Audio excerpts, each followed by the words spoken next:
The observation deck of the Galactic Wildlife Conservation Station hummed with the soft whir of climate controls as Dr. Lyra Venn adjusted her datapad for the 15th time that morning.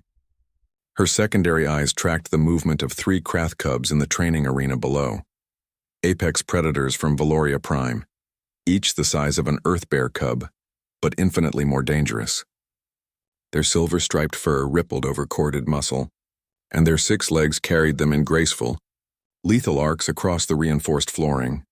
Subject Group Delta 7, Behavioral Compliance Test Attempt 32, Lyra spoke into her recorder, her mandibles clicking with barely concealed frustration. She was a Verithan, a species renowned across the galaxy for their expertise in xenobiology and animal psychology. She had trained creatures from 100 worlds, tamed species that other races deemed impossible.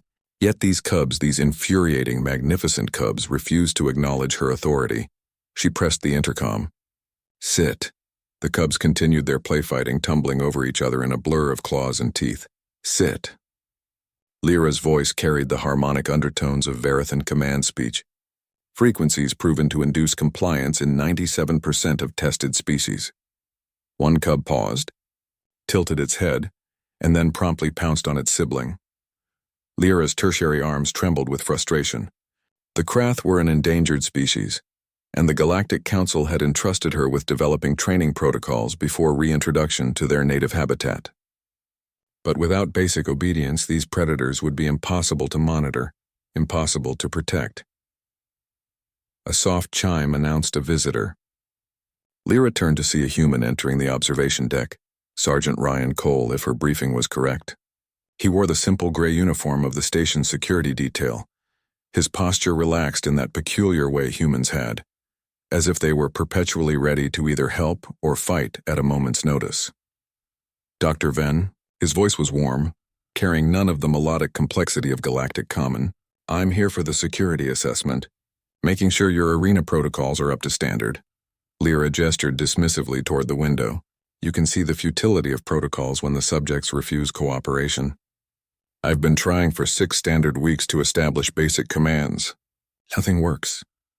Ryan moved to the window, his brown eyes studying the cubs below.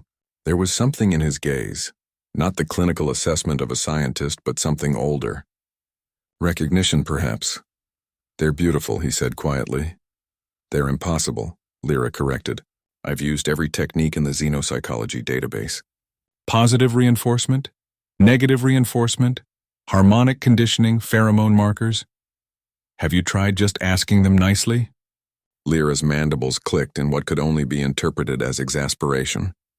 Sergeant Cole, these are not domestic animals.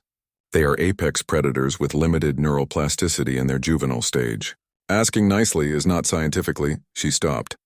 Ryan had opened the arena door. Sergeant, the safety protocols. But he was already inside, the door sealing behind him with a pneumatic hiss.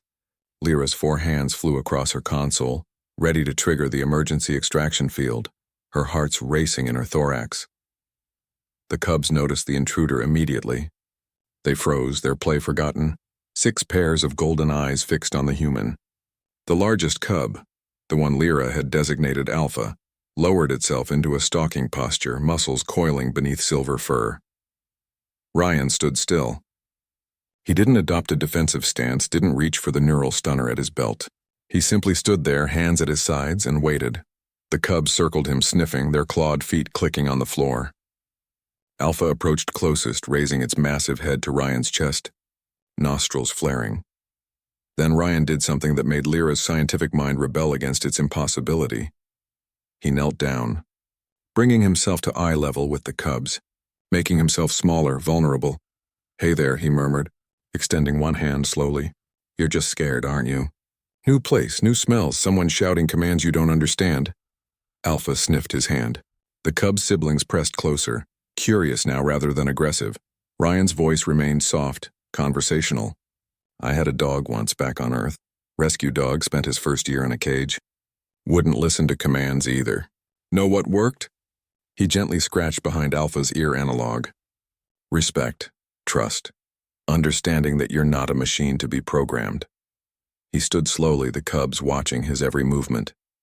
Then, in a voice that carried quiet authority but no force, No demand, just calm expectation. He said, "Sit." 3 Krath cubs sat. Lyra's datapad clattered to the floor. Ryan smiled, reaching into his pocket and producing 3 nutrition cubes, standard rations he must have brought from the cafeteria. He offered 1 to each cub. Good sit. In the observation deck, Lyra's mind raced through impossible calculations. There was no scientific explanation for this.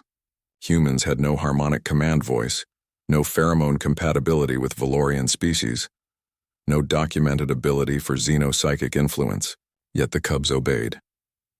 Ryan looked up at the observation window, somehow knowing exactly where she stood. "Dr. Venn, could you come down here, please? I think they're ready to meet you properly." 20 minutes later, Lyra stood in the arena surrounded by 3 purring Krath cubs who now responded to her commands with eager cooperation.